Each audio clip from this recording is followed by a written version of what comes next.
Strategy number 3, be the first team on the court to hit a volley. Okay, what is a volley? Any ball you take out of the air before the bounce. If you're the first team to hit a volley, your chances of winning the point have dramatically gone up. Okay, you know, advanced doubles teams are always trying to get to the net because they know that's where they're going to win the point. That's where they can put points on the board. Whereas beginners, intermediates, they prefer to stay at the baseline. Now, think about this. When you go forward, when you press forward and you're going to the net, you're being offensive, you're being aggressive. When you stay back on the baseline, basically you're in defensive mode. You're playing defense, okay? Now, which one would you rather be playing? Offense or defense?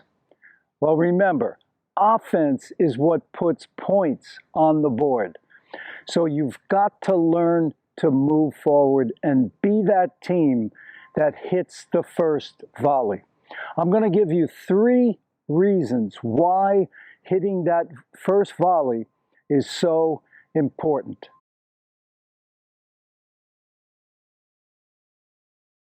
Okay, on average, 2 players can cover about 20 feet, okay, as a doubles team.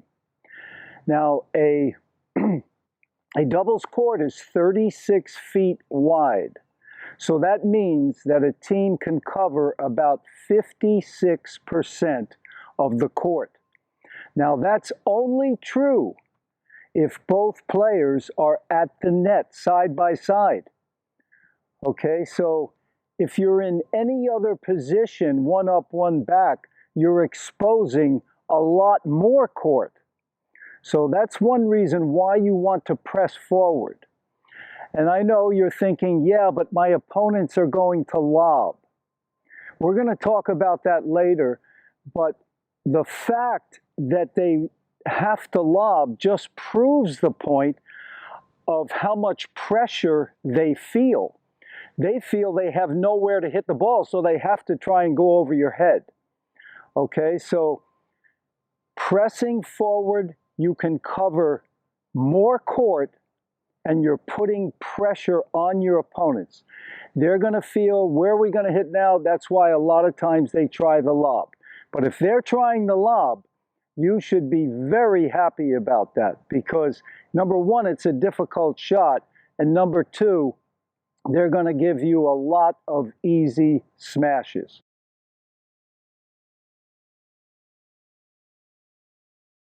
Okay, the number 2 reason of why pressing forward and going to the net is so beneficial is because it makes your opponents hit lower percentage shots. Now, let's cover that lob question now. As an example, what would you rather be hitting? A rocket ground stroke aimed at somebody's midsection, or a nice, soft, easy lob that's just inviting your opponents to crush it with an overhead? You see, in fact, the lob is a low percentage shot. When you move forward, you put an insane amount of pressure on your opponents. They realize they don't have much court to hit into, less court now that you're up at the net side by side. So now they have to hit this delicate lob, or they have to go for a passing shot, or dip it at your feet. These are precise shots that are tough to hit under pressure.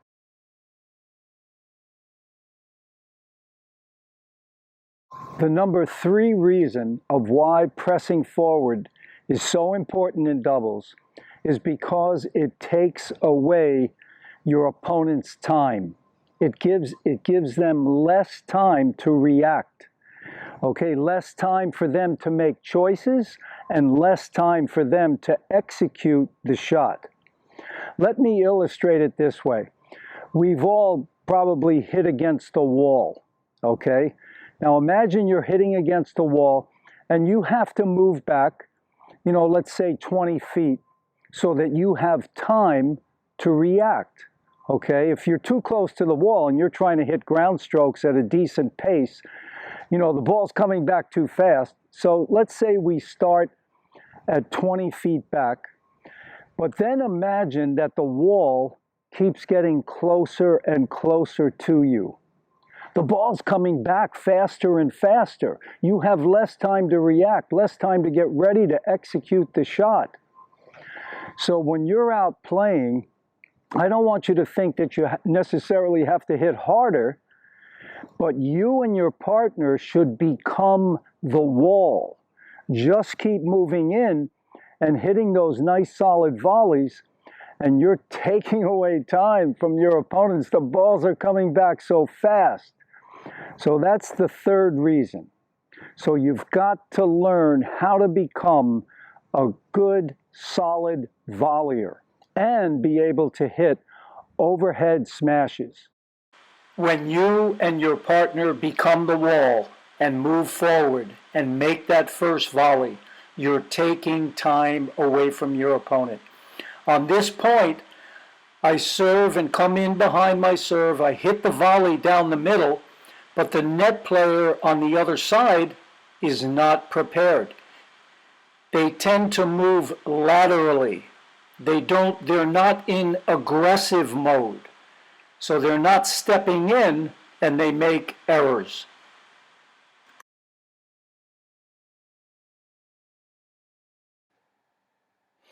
Okay, on this point, I have to hit a half volley, but it shows that when you move forward, the ball is coming quicker.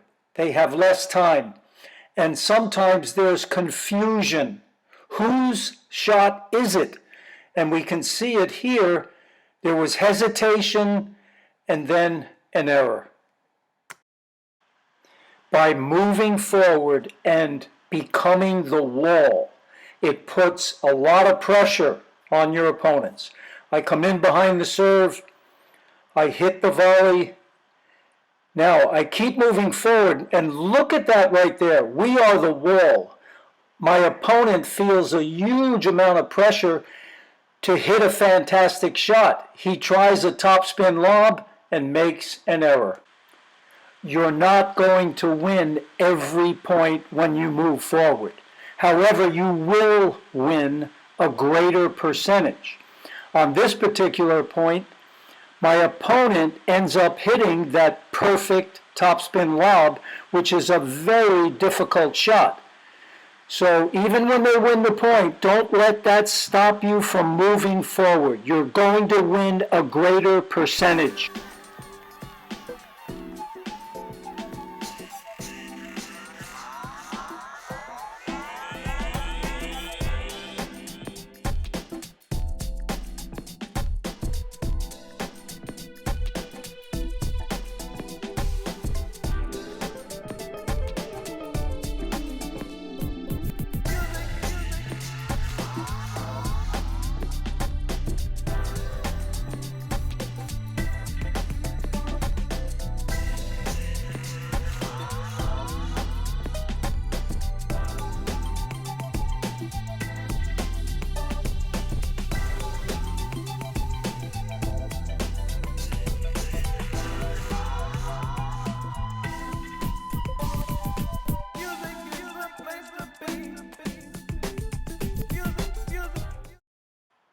Sometimes both players stay back, the server and the receiver.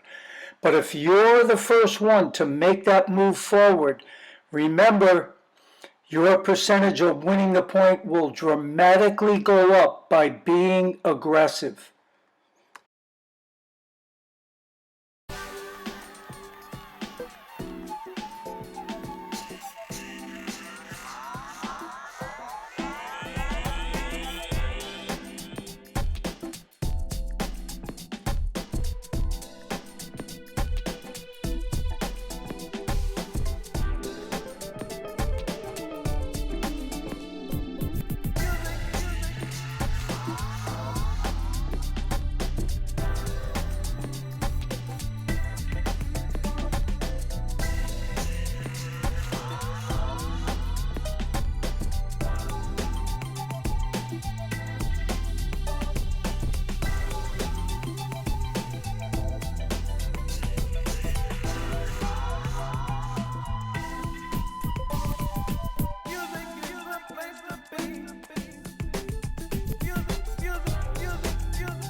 Jeff and I are going to be talking about the half volley today.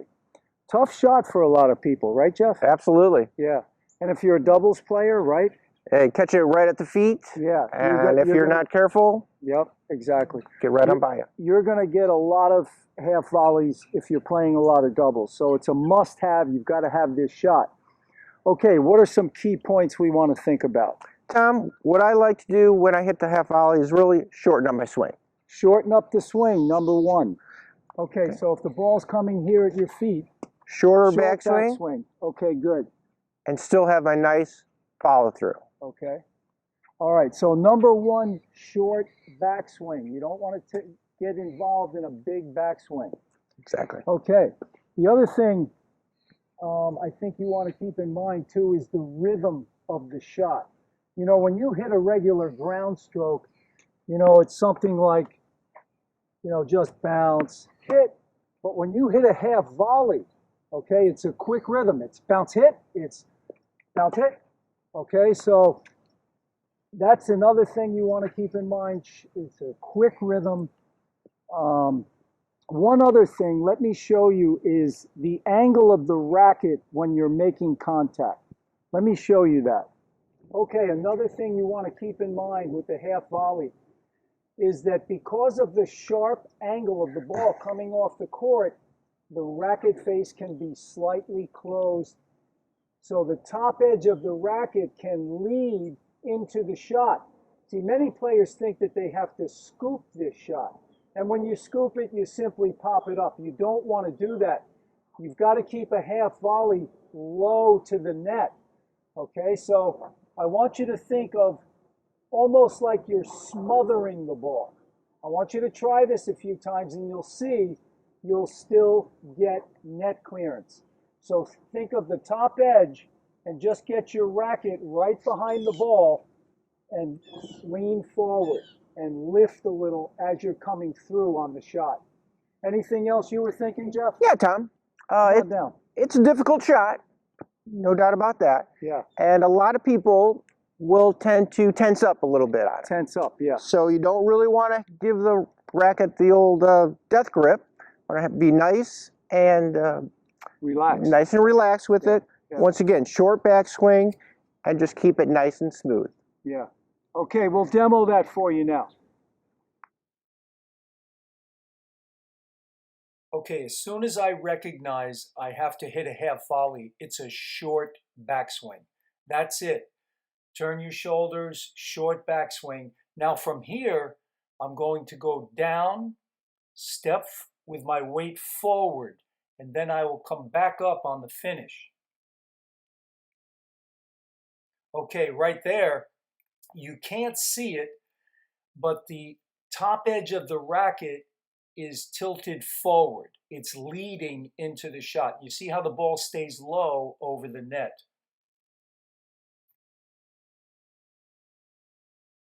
Okay, from the side here, you can see that top edge of the racket a little better. Right there. See how the top edge is tilted forward. The ball has just left my strings.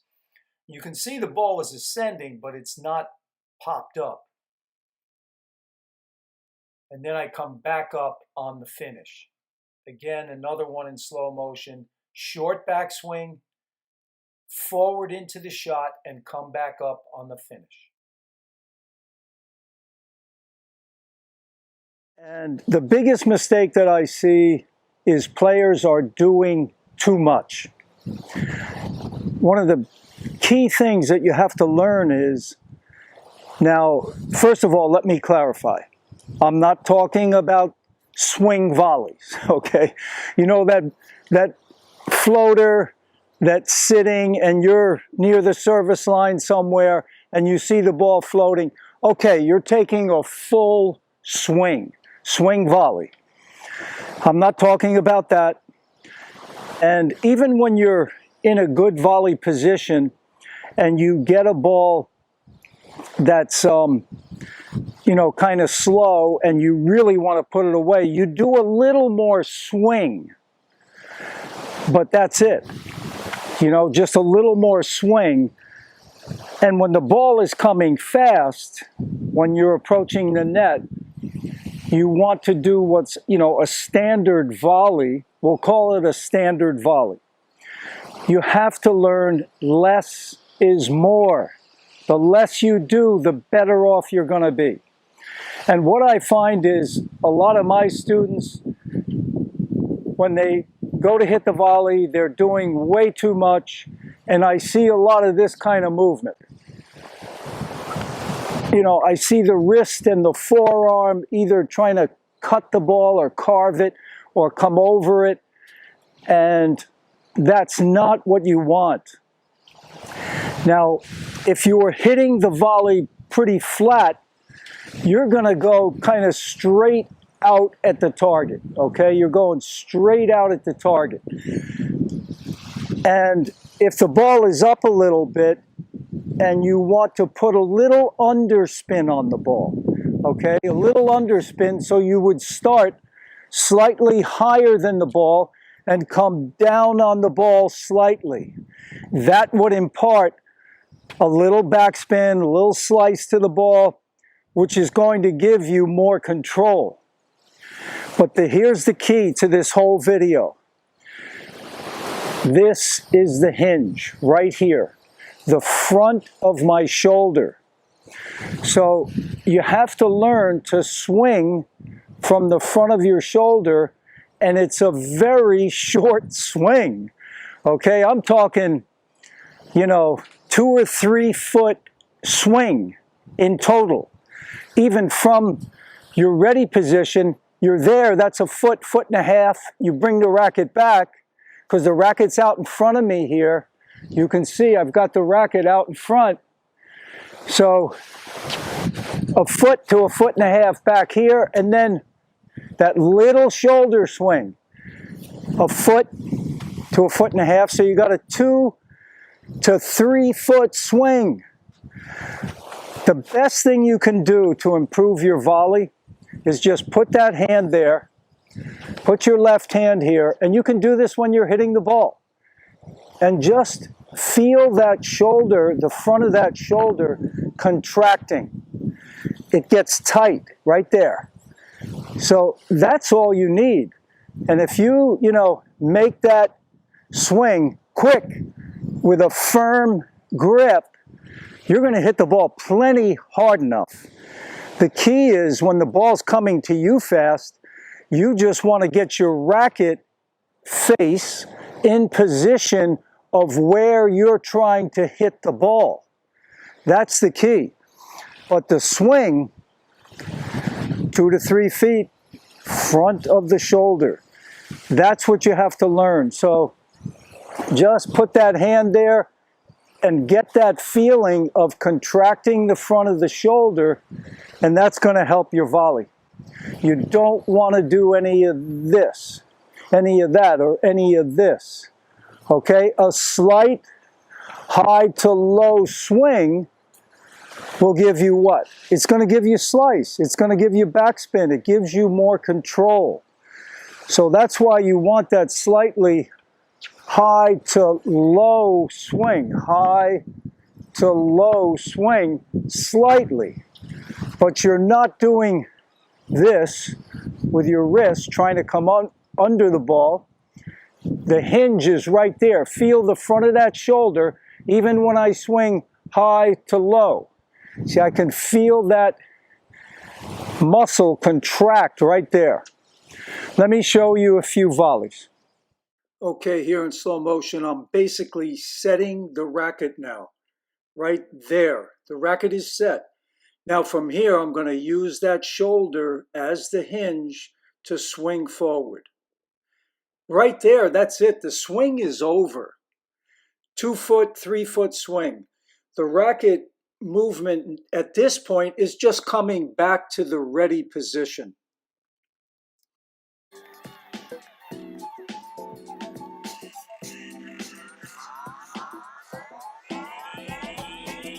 And then you can even put your hand here and feel the front of that shoulder contract, but it's a very short swing. Boom, that's it. Boom, right there.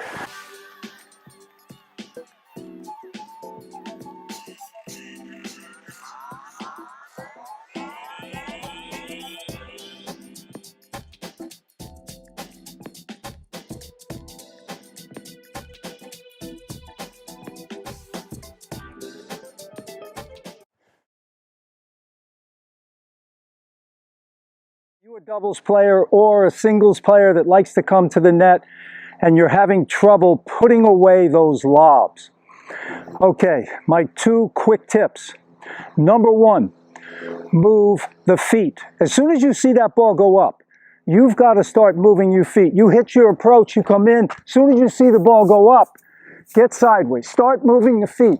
Make those little adjustments so you can hit the ball out in front to the right. That's number 1. Got to move those feet. Number 2, practice the shot. You have to practice this shot. It's the least practiced shot in the game. Okay, so, and when you practice it, I want you to put the ball away. Now there's 2 ways you can put the ball away. You can either go with power, outright power, or you can go with an angle. Okay, so let's say you're the type of the player, you know, every time I try and hit it hard with power, I lose control. And you've got to learn to angle the overhead off, where you don't have to swing as hard, but you're going for a target area off to the side. So move the feet, practice it. Remember, the overhead smash, it's just like a serve, and a serve is just like throwing a ball. So when you see the ball go up, when your opponent lobs, get your racket up in a throwing position. See, once my racket is here, now I can throw my racket at the ball. And that's basically what you're doing. So throw the racket at the ball. When you practice this, try and spike it, like in volleyball. Aim for the service line. And just see if you can get some power going, because that maybe you can develop that as a put away. But those are the 2 tips. Move the feet, go for the home run, deck it. You want to end the point, okay? And remember, it's going to take a good throwing motion. So if you haven't, remember, you'll never see anybody throwing a ball like this, okay, facing the net. When you throw a ball, you want to turn sideways when you throw. And it's the same thing when you serve, you're sideways. And when you hit overheads, you're sideways. So you've got to turn those shoulders, get sideways to the net, and throw your racket at the ball. Okay, on the following overheads, I want you to notice a few points. Number 1, as soon as I see the ball go up, I turn the shoulders and start moving the feet. I'm getting the racket to that throwing position as quickly as possible. Contact point is going to be out in front to the right.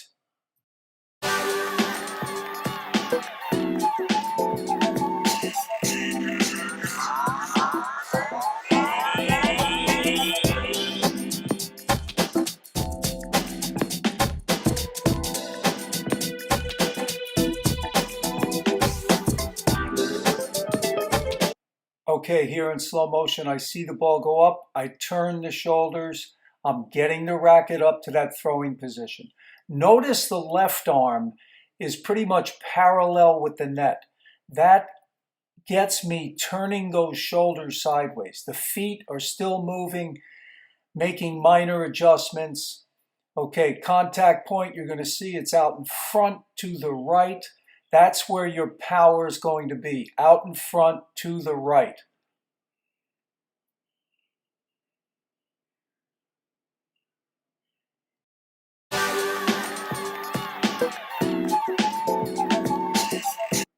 Okay, slow motion from the side. As soon as I see the ball, turning sideways, getting those shoulders sideways to the net, skipping back, moving the feet. Okay, right there you can see my weight is on my rear leg, my right leg. And the racket is up in a good throwing position. Notice the left arm is parallel with the net. That makes you turn those shoulders. Right there, the hitting arm is in that throwing motion. I'm basically throwing my racket at the ball. Contact point out in front to the right. The weight is transferring onto the left leg. And the finish is down on the left side.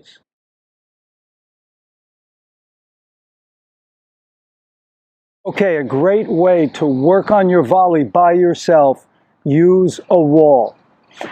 Now, I want you to start back pretty far from the wall. That way you can hit a nice hard ball so you'll be in that position where you have to hit up on the volley. Because remember, to be a good doubles player, you have to be able to hit volleys from mid-court, that so-called no man's land. So start back, and then after every volley, keep moving forward. Make sure you work both sides, forehand and backhand, and just keep trying to sustain the rally. Now, when you do this drill, you're also going to get a lot of half volleys. You know, those balls that you pick up on the short hop. Remember, on half volleys, don't scoop. You want the racket vertical at contact or slightly closed. You can actually close the face a little bit on a half volley, and that will ensure that you don't pop the ball up.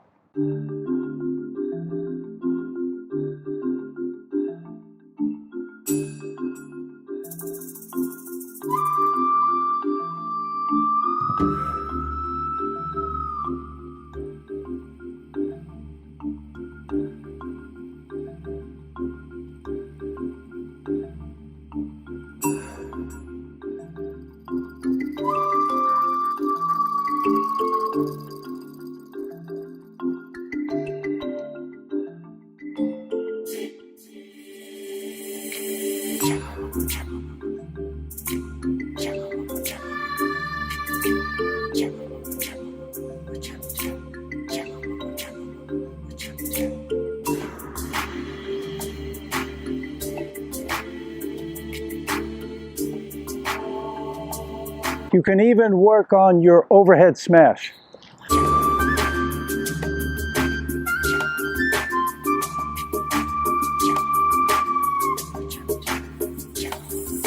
You can even work on your high volleys, you know, those shots that are in between an overhead and a standard, you know, lower volley. Those high volleys can be tough shots. You can work on those as well.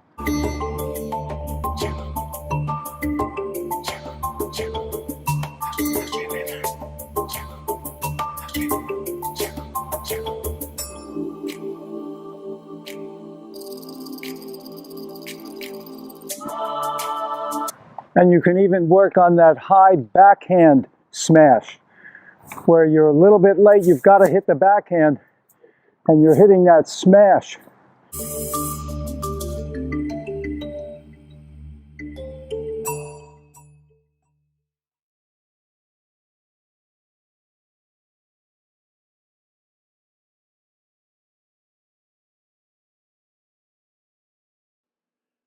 Okay, the purpose of this drill is to sustain the rally. You're working on your volley consistency.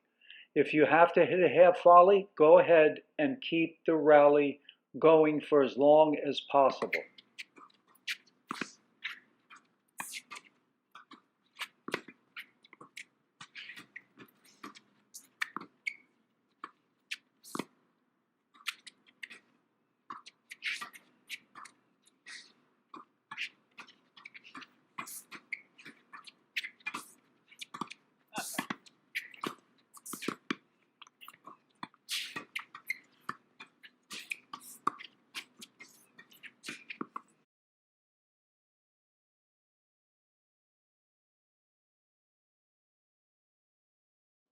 Okay, same thing in this drill, only you're starting back further, more in no man's land.